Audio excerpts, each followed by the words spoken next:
Consistently making content can be a royal pain in the ass. You know how important it is, but time and time again, you come to the same problem of inconsistency, resulting in you not growing the way that you want and your business not growing the way that you want. And what you need to solve this is a system, a content creation workflow that is both efficient and effective so that you can easily create content that consistently brings the right people to you and your business. And today we're gonna help you build that system. What's going on? It's Ben here from Flick. I've been working in the social media industry for 6 or 7 years now at this point. They blur together, but I do a lot of social media and social media content creation. And I've seen a ton of people that can't stay consistent. And it's because they don't have something that they can go back to that is tried and true and brings them results without a ton of thought and effort. And to build any effective social media system, it comes down to 3 steps, and you want to build it specific to what you're looking to achieve. Step number 1 is to develop your cadence, because what consistency looks like is going to be totally dependent on what your goals are and the resources that you have in terms of time, talent, all the things that go into actually creating the content for you to post. So the first thing you got to figure out is how often do you want to be posting in an ideal world? With a little asterisk there, in a realistically ideal world. So I don't want you to be thinking like you're Gary Vee and you have a team of 20 people creating content for you and that you're gonna be posting 14 times a day. That's just not realistic. So many people come to this with those kinds of numbers, they don't hit them, and that's why they quit. I want you to create an outline of the kinds of content that you're gonna be posting on a weekly basis and how often you're gonna be posting each different kind of content. That is the system, that's what we're gonna stick to. I want you to push yourself, but be realistic. If your goal is Instagram, I think an awesome goal should be 3 to 5 posts per week and varying the different kinds of content formats to hit your different kinds of goals and the different kinds of people following you. And so when putting these numbers together for you, you need to think about your specific goals. Because if you want to grow thousands and thousands of followers, naturally you need to be creating enough content for that to even be possible. So make sure that your goals match with what you're gonna be putting into creating content, because if one is out of whack, naturally it's just not gonna work out for you. So to complete step number 1, you need to figure out what platforms you want to be creating content for, what kinds of content you want to be posting on those platforms, and how many posts per week of each kind. This will be your weekly posting cadence, and then also will eventually, if you times it by 4, it's your monthly output. This is the foundation for everything we're gonna do in the future, and this is what we're gonna stick to. And after we execute the future steps, content creation is gonna become very easy for you. You may wanna come back to this and increase your output. I recommend it if it's possible, but let's start with what you set right now. Step number 2 is planning, and this is really where the bulk of this comes together, and this is what keeps you consistent, because if you consistently plan, you can stay consistent pretty easily. So within planning, we need to come up with the content ideas that we're actually going to create and post. And luckily, it's never been easier to do that, and there are so many tools to help make this as simple as possible. We here at Flick have spent a ton of time, effort, and resources into building the most sophisticated tool to help you come up with ideas faster using AI. There are so many tools built within our content lab to make you come up with the best ideas possible for the people you're trying to reach in as little time as possible. So I definitely recommend trying that out if you haven't already. You can do so using the link in the description box down below, but there are a ton of other tools that can make content creation, or the ideas portion of content creation, easier than ever. And having a steady flow of content ideas makes creating so much easier. So we definitely want to have a place to document all these ideas and come up with a lot of ideas as simply as possible. Some other tools you can look into are Answer the Public, as well as frequently asked questions on websites within your industry, or even just questions that you get a lot from your customers, fans, supporters, whatever. So now that we know the tools that we're going to use to actually come up with the ideas, I constantly want you to be thinking about your goals when you decide on what ideas to actually create. And some of these goals might be awareness or reach, connection or community building, and sales. There's 3 very different goals that you could try to achieve through content. And it's really important that you have content that can specifically target each of those goals. A lot of people think they can achieve all 3 in one post, and that very rarely happens. So what I would rather you do is outline these 3 different kinds of content pillars, or goal pillars, if you will, and actually deliberately create content specific for each. The order of importance of each of these will totally depend on your situation, but I would focus on reach and community first, and then sprinkle in sales. A lot of businesses focus too much on sales, and that's why they don't get the previous 2. These are so important to actually get where you want to go and to get the sales that you want in the first place. So overemphasize on community and reach, and then sprinkle in some sales content, but don't overdo it, because you will lose people and you won't build that community that is so valuable and we all want. Next, I want you to have a very easily accessible place to keep a running list of content ideas. And ideally, I would split them up into your 3 different goals that we just discussed earlier. So that way, whenever you come up with an idea, you know what it could achieve, you know exactly where to put it, and you can save it as soon as possible to later come back and actually create. I recommend using a note-taking app, like either the Note app on your phone or a tool like Notion, anything that makes it super easy to jot down ideas as they come to you on the fly. Because once you start thinking about content ideas, you're gonna come up with so many more more throughout your day, and you want to make sure to write them down as soon as possible to make your life super easy. So to this point, we've just been collecting as many ideas as possible, and that's the goal here. Nothing is a bad idea at this point. We're going to decide on this later based on feedback, but for now, I just want you to capture as many ideas as possible, and this will be an ongoing part of your content system. The last part of this planning stage is deciding what ideas we're actually going to go ahead and create. So at this point, leveraging the tools that you've used using Flick's Content Lab, as well as any note-taking app that you may want to use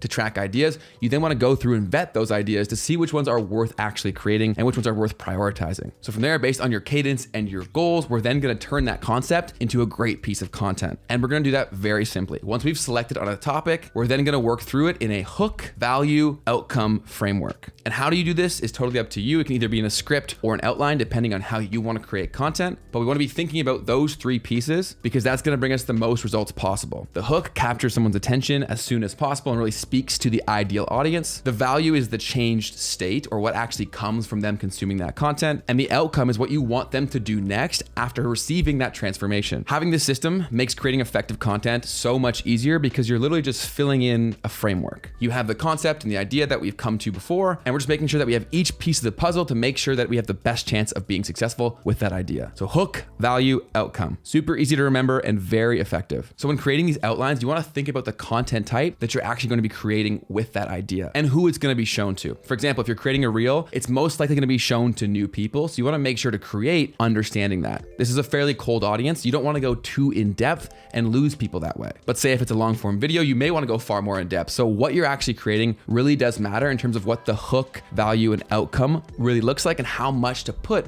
in each one of those sections. The type of content matters a ton, but who's going to see it matters just as much. And a pro tip when it comes to planning is if you have an idea that you think is great, rework that concept into all the different content formats that you have. Because if something is great, it's going to be great in a carousel, it can be great in an infographic, and it would be great in a reel. And if you look at some of the best pages out there, they do this all the time. They recycle concepts into different formats, or they even recycle individual pieces of content if they know it brings a ton of results. And you can do the exact same thing. It's going to make your life way easier and make consistency far more achievable. So that was step number 2, planning, and that's where the foundation is really built. You're going to keep coming back and constantly doing those things over and over again, which then will make step 3 of this process, which is execution, as simple as possible. And this is usually where people get stuck because it seems so daunting and overwhelming because they haven't done step 1 and step 2 to make execution actually easy when they sit down to create. And that's why they get overwhelmed and they don't remain consistent. But that's not going to be you because we thought this through. So within execution, step number 1 is to batch record video content. And I make this the first step in this process because you need the most energy when actually filming yourself because you have to show up on camera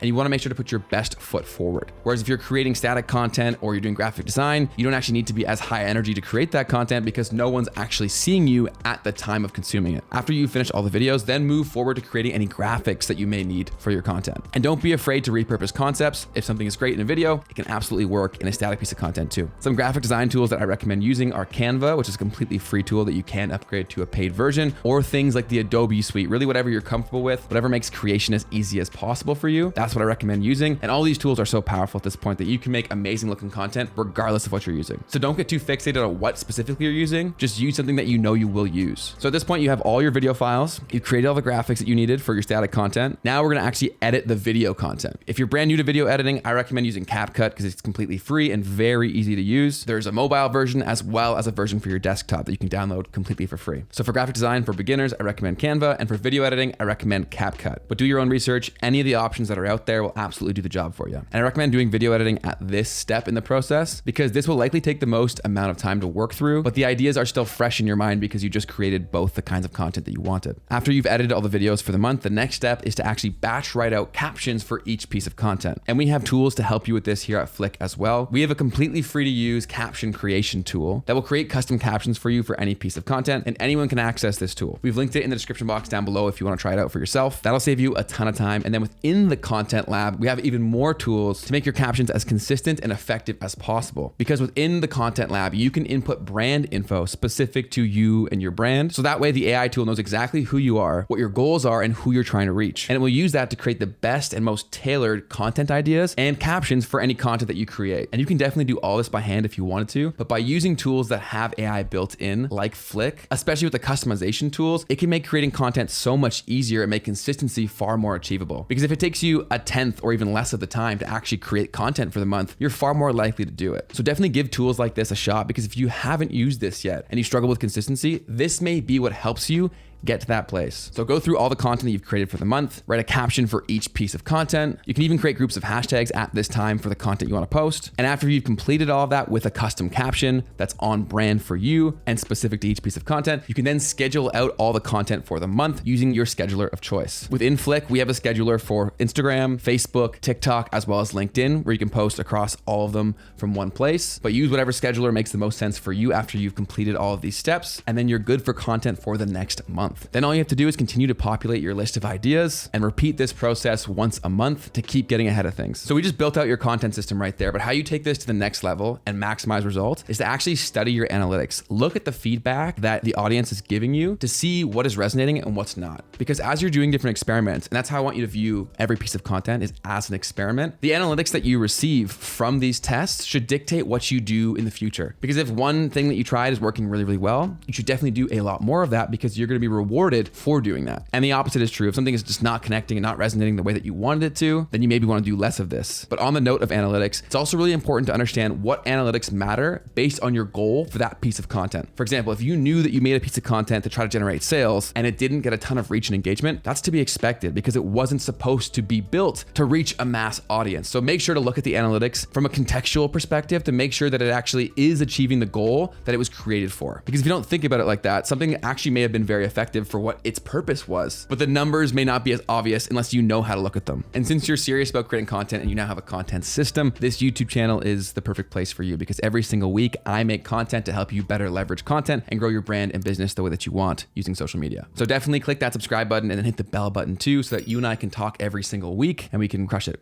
with your brand. And if Instagram is a platform that you're focusing on, this video right here will be tremendously helpful for you. I reacted and commented on a video straight from the head of Instagram, where he breaks down exactly how their algorithms work and how you can best leverage them to grow the way that you want. So go ahead and check this out. You're gonna learn a ton, and I'll see you over there. Keep creating.